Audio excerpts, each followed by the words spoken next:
You're listening to the Uncensored Direct Marketing Show. This show is designed for direct response marketers who want raw, unfiltered conversion tips and secrets to scale their offers profitably to reach their next million. I'm Maria Sparagus. I'm the founder of Direct Painted and your host. Now let's dive in.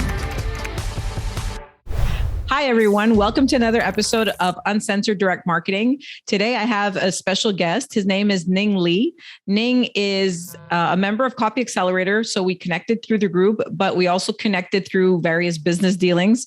Ning has a very interesting story. He's a copywriter, offer owner, and now a copy coach. So he's got a lot of knowledge about all the different aspects of direct response. So I thought this was going to be a great episode to have for everybody that's kind of getting into copy and getting into owning an offer. So Ning, thank you so much for joining us. It's a pleasure. Awesome. So Ning, I mean, for everybody I know you're a superstar and I know that a lot of people know you, but I just want you to kind of, in your words and just tell our audience a little bit about, who you are and what you do. Sure. So I started in the direct response, the copywriting game, maybe like 7 years ago or something. I studied under Dan Ferrari and Aaron Winter, who are two, they're kind of the top financial copywriters around. And back then we were part of a copywriting agency called Dig In. And we wrote copy mostly for Agora and different factions of Agora. So I trained under them for maybe 2 to 3 years before I got to PaleoHacks. And I got to PaleoHacks probably about 4 years ago. So 2017, I believe. And started working with Dave Sinek and the team there. And our team has grown a lot since then. And right around then is kind of when I started copy coaching. I started copy coaching for Derek Johansson and Copy Hour. There's a business called Copy Hour that teaches, education for copywriters. So I started coaching for them. And then recently in the past 2 years or so, Dave Sinek and Mike Geary paid for me to be in Copy Accelerator so I can help PaleoHacks make more money. And then recently, Stefan and Justin asked me to be one of the one-on-one copy coaches for Copy Accelerator. So I said yes, and then that's kind of put me where I am today. So I have what I would say is different about me is that I've coached over 150 different writers. I've seen over 500 different promos in every single niche you can possibly think of. I've gotten massive reps just from coaching for the past 4 years, and I've coached some people to great success. Luke Mills was one of my students, John Fisher. I have a bunch of students who are in Copy Accelerator now. So that's kind of my spiel. Wow. Yeah. That's busy. So you're working with PaleoHacks and doing obviously some coaching, and I know you guys are killing it there at PaleoHacks with all the cool stuff. And I know that you learned a couple of things about upsells that really kind of took things to the next level. So we'll get to that in a second. I do want to kind of, you mentioned a couple of the steps that you've taken in your career, and I know at one point you did become an offer owner, and this is a common thing that we hear all the time is, copywriters like you're amazing and you're killing it and you're writing these crazy offers. And then you try your hand at owning an offer. I'm just wondering, obviously that offer is no longer in existence. What kind of got you, kind of turned off from owning an offer and going back to, let's say, copy coaching and copywriting a little bit more? Yeah. So the answer is a little weird. Okay. And it has to do with therapy. Okay. Whoa. I wasn't expecting that. So let's yeah. So back then when I started the offer, my wife and I, we started a menopause supplement. This was maybe 2 years ago, 3 years ago, 2 or 3 years ago. And we started, and that's kind of when I started, that was my first try at really spending my own money to drive traffic to an offer. And I think in the beginning, and this is kind of where the therapy part comes in, is I was doing it for money. I had this dream of I'm going to get really rich now, and in the process, I lost $20,000. And that was at that point, that was my life savings, So I'll kind of walk you through the story. So in August was when we started the whole project. I basically set up all the pieces, right? Oh, I need a merch account. I need what's the thing called where it like handles the software that handles all the stuff, gateway and the shopping cart. All that stuff. I need a developer, I need a programmer, and I had this bank cushion that I was spending on all these pieces of the business. Setting it up, and we set it up and we launched it in December. Okay. And for anyone who's in the health market, and I didn't know this at the time, January is like probably the best month for health marketing out of anything. So right out of the gate, our offer did really well. It was returning maybe like 2x, 2.5x on cold traffic off Facebook. So I was like, I kind of went through this cycle of is swearing allowed on this podcast? Yeah. Or uncensored. Go ahead. Oh, okay. So I was talking to Cam Forey, and he called it the when you're an offer owner, it's called the hand job nut slap effect. And what that means is like when the numbers look good, you're like, it's kind of like getting a hand job. You're like, oh, I'm gonna be so rich, and then out of nowhere, it just slaps you in the nuts. And you're like, what? And then you're either your gateway shut down or this happens or something breaks, and this is a constant cycle like that. And that's kind of what I discovered about business. And I discovered that I had a great success, and I still have great success in the copywriting world. Okay, but there's when you become an offer owner, you kind of you step into a completely different role. Okay, business. Like when you're a copywriter, it's like marketing is my world. I think about marketing, and this is marketing, and this is marketing. And then when you become an offer owner, marketing is just like one of the levers that goes into it. And there's all these other levers like systems building, how to hire. And then there's just it's just a whole different game. Okay. And the marketing is just one small piece of it. And that's kind of what I had to learn. Honestly, business is more about systems building and like, opportunity cost and making the right decisions. It's more about that than writing, having good marketing. Yeah. Although that's a pretty important piece. So anyways, in February, our ad started to tank, and I was just panicking. Okay. And it's mostly because of my inexperience, and it makes a big difference when you're spending your own money and you're watching your own money go up in flames, especially when it's $300, $400, $500, $1,000 a day. Imagine $1,000 a day. You're putting up $1,000 a day of your own money to gamble, and take a look at what it comes back. So I'm checking the numbers every hour. It was a very stressful time. Yeah. Yes. So when it didn't work, and instead of making a logical decision and assessing like, okay, why didn't it work or what's the best step, I was just freaking out and say, okay, we have to fix this, this, and this. And that made me honestly a terrible boss to the people I hired. I did all the stuff that I hate when I'm the copywriter and the business owner does to me, like helicopter their work and put pressure on them. I basically did that out to all my employees.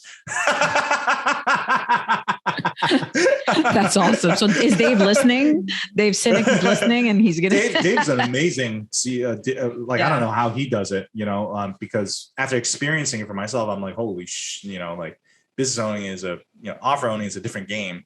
So, so in February, it kind of tanked, and we also had problems. I had, I don't know if this is a whole like drink a beer story. It's like I had a stalker who was also like hacking my Facebook. And so my business account on Facebook, I was having problems accessing it.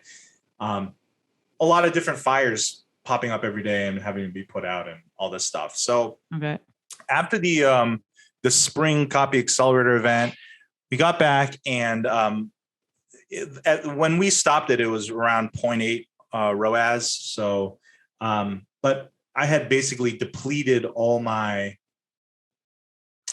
bank reserve, for making it work. And I didn't want to go into debt. Okay. So I stopped it, cut out all our expenses and said, okay, I'm going to make the money back and then try again. Okay. And so over the next month or two, I made all the money back and more. And then, just basically doing what I had done, which is just writing and coaching and whatever. And then after that experience, I did a lot of work on my money triggers and why I was a lot of therapy work on money and business and why I was doing certain things. And now at this day, and it's been 2 years, 3 years now, my opinion of it is that it was a good thing that it failed. And the reason being, I don't think it's what I wanted to do. Okay? And it's like, if it had succeeded and I was making a lot of money, I don't know if I'd be enjoying what I'd be doing. Okay. Especially just with that 2-3 month experience of seeing what it's like being not a business owner in general, because there's a bunch of different types of business owners, but the business owner of that type of business, that business especially, which is the menopause support thing. And so, so I'm kind of glad. And now I've made a decision kind of earlier in the year to do the stuff in this world of marketing and whatever that I like doing. Okay. So I kind of double down on coaching. I double down on working with the clients I like to work with, which PaleoHacks is the number one client, but a few other ones. And I made a lot more money that way. And I started releasing products, but there were products that I like and that I want to do, like coaching products, like how to write, that sort of thing. Okay. So that's kind of the space I'm in now, as opposed to let's pick a random thing that I think will get me rich and I'm going to do it for that. And now I'm more about like, do I like this? Do I not like this? Do I want to spend a significant amount of my life / work time thinking about it and doing it? For sure. So that's kind of the story. Well, I mean, interesting. I love the fact that you were able to kind of recognize it. I know a lot of people who kind of go into like 6-figure debt and they're like, no, it's going to work. It's going to work. You just keep kind of throwing money at it. And then there's enjoyment factor. There's also like, what skills are you lacking? What can you get somebody else on board? I'm an entrepreneur as well. I have been for a long time. And the stuff that I like to do kind of brings in the money and gets the sales in, and everything else. What I've actually kind of started doing is hiring people for it. Although it is one of the things that I like the least is like managing people for stuff that I don't really know too much about. Cause they're like, what do I do with this? I'm like, I don't know. That's why I hired you. Managing people is hard. I don't know anything about ops. Yeah. You do it. Managing people is hard. Yeah. Managing people, I find it's always been the hardest thing. Like I can slam out social media stuff or figure a lot of stuff out in terms of like different parts of the business. But when it comes to people, I'm like, why does this take you 10 minutes? It should take you like 1 minute. Why does this, cause it's everybody's different. They learn differently. And it's such a, when you own a business, it's just, you have to kind of know a little bit about everything. You can't just be, a guru of this or a guru of that. And like, I'm 12 years in and I'm still literally learning about like team building and stuff like that. Actually, Dave Sinek did like a talk at one point about this and whatever. And he was fantastic. His talk was good. It actually helped me out quite a bit. Yeah. If I were to talk about like an example of a good people manager and an example of a bad people manager, I would literally use myself as a bad example. And then Dave Sinek as a really good example. because I basically turned into what my parents were for me when I became kind of like, I kind of let my perfectionism take over. And then I was like pushing that on everyone else. Okay. Whereas Dave does, I don't know how he does this or how long it took him to develop this, but he has an amazing knack for hiring like really good people and then trusting them and then just handing the keys over and saying, look, this is your expertise area. I trust you and I'm going to ask you for advice and you're going to make the decision in this area and you're going to do your thing and I'm going to get out of the way. Yeah. Yeah. So the trust, basically the summary of that is that you got to pick good people and then trust them. Yes. Pick good people, put the right people in the right seats and then get out of the way is Sinek's kind of, that's managing style. Yeah. Key winning formula. But I'm just curious, if just because I know that you probably have some insight to this and so forth, not to harp on this story, but it has so many valuable lessons that I will ask one more kind of follow-up question.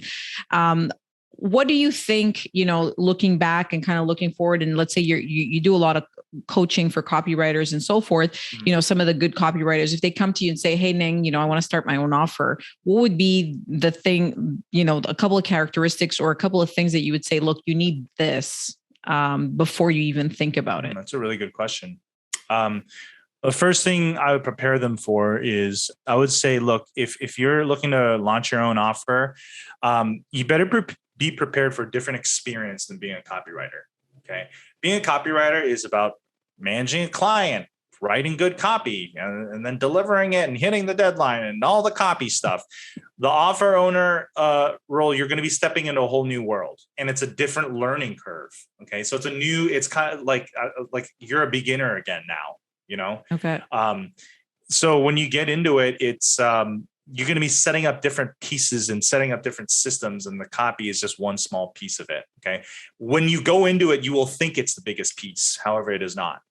Okay. When a copywriter goes into creating an offer and like being the offer owner or whatever, they'll be like, their whole thinking is like, the copy is my world, but then, they kind of ignore all this other operations and systems and type stuff. Right. And that stuff sneaks in and kind of like ambushes you. Yes. So the first thing I would say is like, be aware of that. And then the other thing I would say is that if you are going to be spending your own money, it is a very stressful lesson, and it's a very stressful time. It's like highs and lows. It's like highs and peaks and lows. It's kind of what I got, I guess. Other than that, I'd be like, it's more like marketing specific. Like, okay, you want to do an offer? Great. What offer? The other thing I would ask is like, would you be excited about doing this for 5 years, or is this a money grab? Nice. Yeah, this is important. People don't realize, like, for example, maybe, I don't know what your thought process was when you chose, a menopause supplement, like, you're not going to go through menopause. So like, why menopause versus something geared towards men, or something maybe like fitness related, or like. Sure. Yeah. Originally we decided we wanted a women's libido supplement. That was my wife's idea. And then we kind of did some surveying, and then we ended up choosing a menopause based on like some survey results. Okay. Well, I mean, see, that's the thing. Also, I feel like I'm not a copywriter. I'm not, I don't own a business in this realm, but having a product also that maybe you feel passionate about will kind of relay into the business, right? Like if you're kind of like, I asked people and they said, this was good for me to sell. And that's like basically your premise. I'm not sure the level of success you're going to achieve when you're selling it and you're not super enthusiastic about it. Or you'll have the problems of success. It'll succeed and you'll be trapped by it. I've seen that too. Okay. Wow. Yeah, it's true. If you're doing something you don't like when I started my business, I was like, oh, I got to build a portfolio of low risk businesses like restaurants and stores and stuff like that. So I can make sure that when I do the high risk stuff, I can do it for fun. And if merchants kind of go away and come back, I won't be so stressed about it.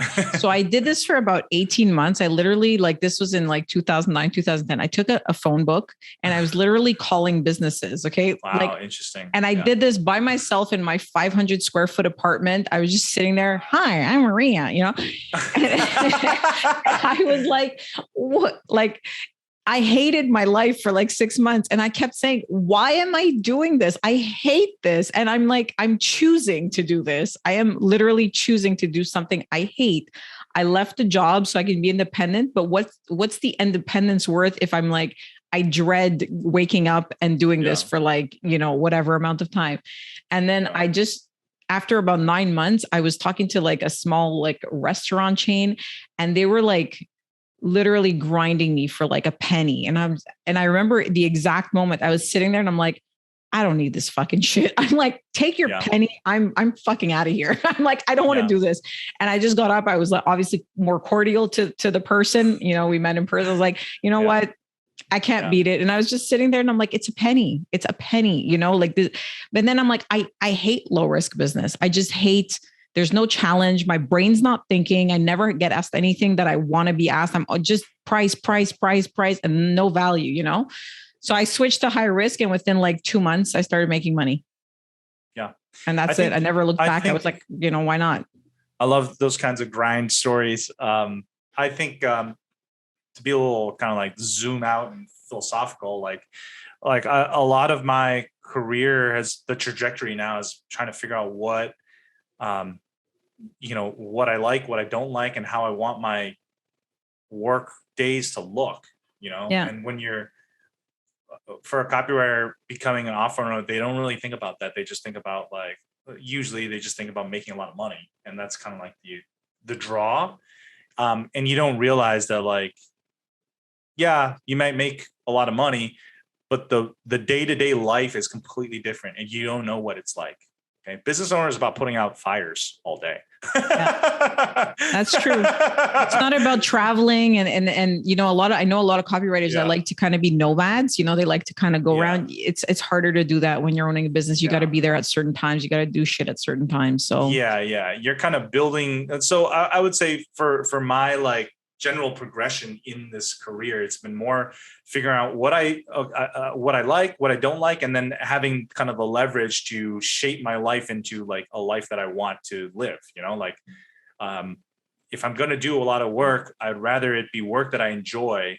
And so, most of my days now, I have 5 hours straight of calls, but I feel great on the calls. It doesn't drag and I like them, So that's kind of been my journey and the process in the past couple of years.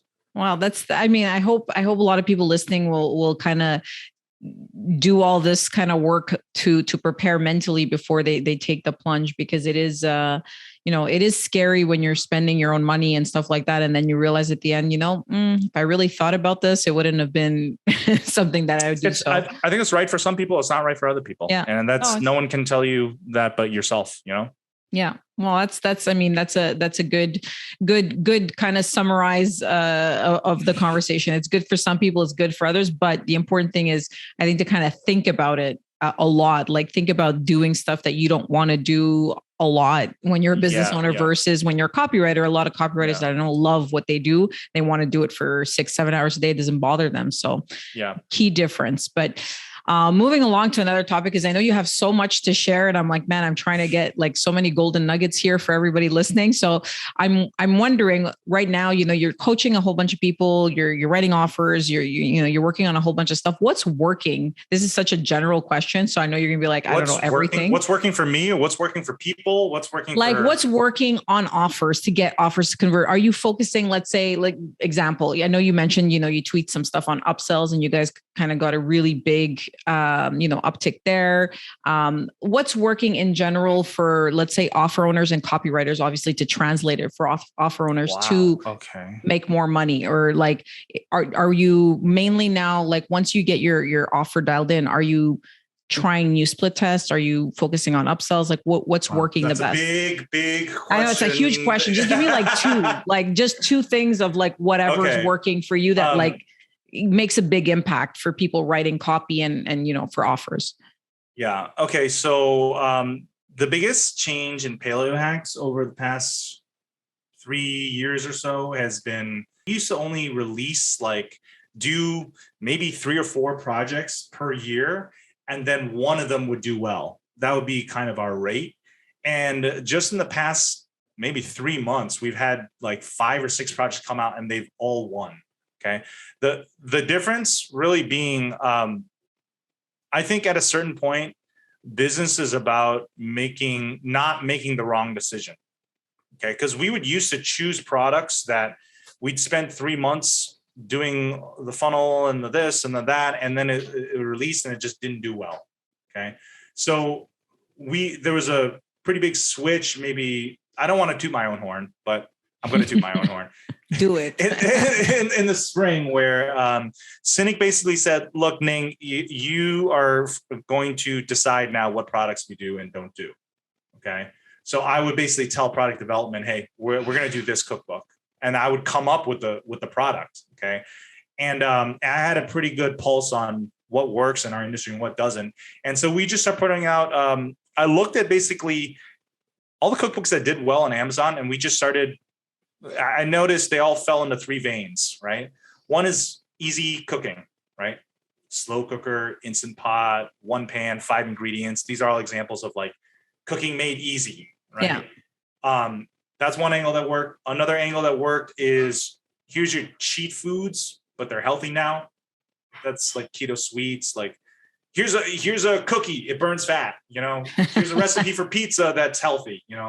Stuff like that does really well. And then big cookbooks did really well. So I started only making cookbooks in these veins, just based on what's worked in the past. And then we just started, all the projects won. So, I would say a lot of businesses just gut impulse choose to do certain projects. And that really is the biggest decision, is what projects are we going to do and what projects are we not going to do? Because the project that you choose to do, as soon as you make the decision to do that, if it works, it's a big win. If it doesn't work, you have literally wasted 4 months of time you could have been spending on other stuff. So that's kind of all business is like opportunity costs, and decision making is kind of what we found. So that's kind of one thing I would put out. The other thing that works is just like solid copy, solid direct response fundamentals still works. It works in every niche. It works if you just learn good copy, write good copy, make the right offers, make stuff that people want, sell them the right way. People will buy them. And you don't have to be black hat. You don't have to be black hat. You can be black hat if you want. That's up to you. I don't recommend it. No, I mean, it's just the black hat game. I mean, I've seen kind of like the transitions. I started processing for supplements in 2010. So I've seen the transition of how like offers, it makes, in 2010, it was like one page, just like whatever with like one skinny girl, lose 45 pounds in 3 days. Here, enter your information, done. I was like, how are they making so much money? This is like not even smart, not even a little bit smart, And I've seen the transition of like going from like that to longer copy, black hat, and moving forward. And I mean, if it's sold the right way and you say the right things, you don't need to go black hat. That's what I find. I mean, there's always, stretching a little bit of the truth and stuff like that, but you're not kind of completely making crazy claims or selling something to vulnerable people. So I mean, that's really interesting. And I definitely think that, one thing that I actually did a coaching call with you, and I'm not a copywriter. So I just wanted to ask you for advice. I don't know if you remember, it was a couple of months ago. Yeah, I remember that. And I just asked you something. You said something that really kind of resonated with me. And my writer, I have a content writer. It's not copy. It's like really just like content for SEO and stuff like that. Sure. Not super sexy stuff. You said something to me. You said, well, what's working for you right now? And I said, what works for us a lot is merchants who were on Stripe that got kind of like burned and they're looking for another alternative and they want something fast. So I was like, well, that's really working. Every time we kind of put out some content about that, or I do a podcast about it or whatever, it always generates like a lot of interest and people are coming to us and so forth. And you're like, well, just do that. And I was like, yeah. Why am I trying to find something new when I have something that works? Yeah. So I've been telling the content writer to focus a lot on it. And he goes, oh man, another Stripe blog, Maria, like you're killing me. I'm like, no, we got to do this like once a week. He's like, what, like how many angles? I was like, well, Stripe froze your account, Stripe suspended your account, Stripe's keeping your money. There's like a million angles, right? Yeah. And he's like, he hates it, but it's fun, we're getting a lot of leads from it. And, we have to kind of stick with, things that work. So I, just kind of going to your first point with the 3 cookbooks, that's what it reminded me of. It's like, sometimes as a business owner, you want to do something else because you're like, oh, well, maybe this, maybe that. Well, if your goal is to make money and to kind of get the business going and roll out projects that are going to be winners, just, what's working, just keep doing that, like double down, go. We have a rule where everyone spot checks. We have 12 members at PaleoHacks. Everybody spot checks shiny object syndrome. Including we call Dave Sinek out on it. Okay. we are able to say, no, that's not on the mothership. We call it on the mothership. Yeah. Right. It's in our wheelhouse. Because before, like I mentioned, we were launching 4 products a year and 3 of them would be duds. Yeah. We were doing like an immunity supplement, collagen, this random thing, that random thing. And then this past couple of years, when we started like doing really well, it's just like cookbook, free cookbook. surprise, it does better. Yeah. Well, I mean, you make it, you keep doing it until it stops working. I mean, that's the formula. So I just find there are a lot of people that are offer owners and just whatever that they kind of want to try something new. And I get it, because sometimes it gets repetitive or whatever. Yeah. But I mean, the boringest thing is consistency. It's not sexy. It's not something that people want to hear, but you just keep doing what works, and it keeps working, and that's it. Done. Find out what the fish like to eat, and then keep feeding them that. There we go. Don't feed. If the fish like to eat worms, keep feeding them worms. You can try different types of worms, this type of worm, this wormier worm, that wormier, but don't try to feed them strawberry cheesecake because you think it's cool, or you think you like strawberry cheesecake. Yeah. No, that's the best summary. So feed the worms what they want to eat. So feed the fish what they want to eat. Feed the fish, not the worms. Feed the fish the worms. Find out what the fish want to eat, and then feed them it. Yeah.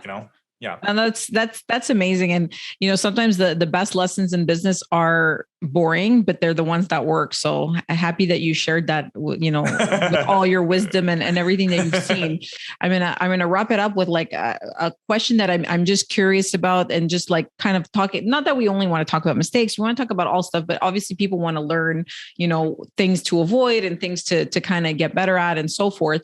So you coach a lot of copy, but you're also, you're kind of, in PaleoHacks, you have a pretty big role from what I can tell, obviously from your knowledge, and, you've owned an offer and so forth. How does one kind of from the 0 to 20K, like you were talking about, Luke, I'm wondering, there's also an element of not only, because you can be like the best copywriter in the world. If you don't know how to sell your copy, you don't know how to get clients, that kind of, you shoot yourself in the foot. So I'm curious, how do you coach these copywriters? I mean, I'm sure you kind of come across this where people are really good, but they just can't get clients, or they can't kind of close deals, or they can't get paid what they're supposed to get paid. So what are a couple, I asked you like such an overloaded question. That's probably like an episode in itself, but like, let's summarize it in like a minute or two getting clients part. Getting clients and like kind of getting to that 20K and kind of moving your needle once you get good at copy. Like I'm sure you've probably coached copywriters that are really good, but they just can't get any clients. I'm going to disagree there. Oh, okay. Good. I like it. If they're really good, it doesn't take much to get them a client. I just have to show copy to certain people, and then they're out. In fact, I would hire them on the spot if they were really good and cheap. Okay. Business owners are always looking for deals. How can I get a good copywriter for cheap? Yeah. Right. So the lesson here, from what I understand, is that you just need a good copy coach. And if he thinks you're good, he'll get you jobs, or she, whatever. Meaning like it's almost like a networking thing. Like if you get coached by somebody, they see potential, they'll get you clients. So if you're not great at getting clients, maybe this is a hack. If you're very coachable and you're talented and you start producing really good copy right off the bat, and the coach is impressed, the coach will find something. The coach may even hire you. That's what happened with me and Dan. Dan Ferrari was my mentor. He mentored me for about 2 years while I learned copy on my own. I worked my ass off, and I just showed it to him for feedback. Somehow, him being a hotshot, like stooped down to my peasant level and gave me free feedback, which just doesn't happen, except for if you're in Copy Accelerator. Yeah. And one day he was just like, "Hey, do you want to make some money?" And so the best thing you can do is just work on your skill and get better. Copywriting, like it's a linear thing. It's almost like a logarithmic skill versus how much money you make. Yeah.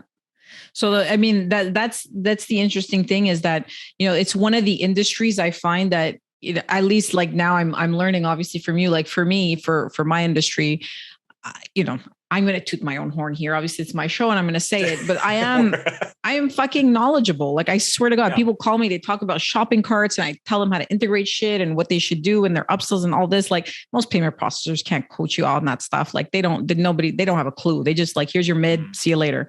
So we kind of like me, and I can't just say me and my team, like we take it a step further and we make sure that people kind of like understand what's going on, how payments can impact conversions and so forth. But even with that, it still took me like 4 years of trying to kind of prove myself and making the right contacts and whatever. And what helped me break through is when I met I'll call him my Ning, the guy that kind of like understood my industry and understood what I was doing. And then he just like literally opened the door and said, Maria, meet the world. Here's this guy, this guy, this guy, and this guy. And then I just made all my contacts, and then it kind of like mushroomed from there. So I think the key point that's interesting here is that if you make the right contacts, if you get the right coaches, they'll see the talent, and then you'll just, versus we see a lot in these Facebook groups, like people are like, how do I get my first client? How do I market and stuff like that? And let's say you had $100 in your bank account and you were in that situation, you're a decent copywriter. What would you do? If I was a decent copywriter and I had $100 in my bank account and I needed clients, if I was 100% confident and I knew I had like people who I knew were knowledgeable telling me my copy is really good, I'd be just asking those people, hey, do you have any copy I can do for free? Okay. And then I would do them. I would literally be their coffee bitch, whatever they wanted, I would do just to learn from them. And then usually a job would materialize out of that. Okay. But if not, I would just start showing my copy to people. I'd go to an event. Maybe I'd go into debt a little bit. That's okay. Okay. Yeah. I would cold email. I would reach out to people wherever, and the cream will rise to the top. Okay? Yeah. Your income will go to whatever the market dubs it should be. What I mean by that is like whatever level your copy is, there's a supply and demand for that in the market, and the supply and demand determines your price, how much you can charge as a copywriter. That depends on what your copy looks like. So show it to people, and then, it'll command a certain price. And then from there, you just keep moving forward, Okay.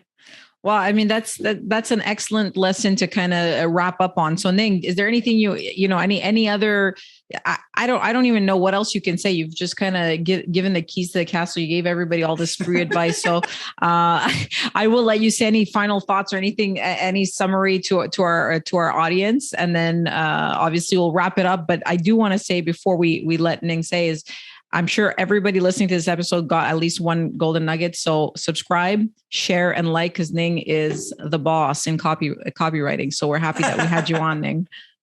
Thank you for having me on. If you guys want to get in contact with me, you can send me an email at media@paleohacks.com, media@paleohacks.com. Okay, cool. And we're going to have all that information actually in the show notes, Ning. So everybody just head on down below, and Ning's contact information is going to be there. And thanks again, Ning, and have yourself a great day. Hope you found today's session valuable. If you have any questions for me or just want to connect, please feel free to visit my website, mariasparagas.com. That's MariaSparagis.com. I'd love to hear what you're working on, so drop me a line on any hot button issues your business is experiencing. And remember, don't worry about failure. You only have to be right once.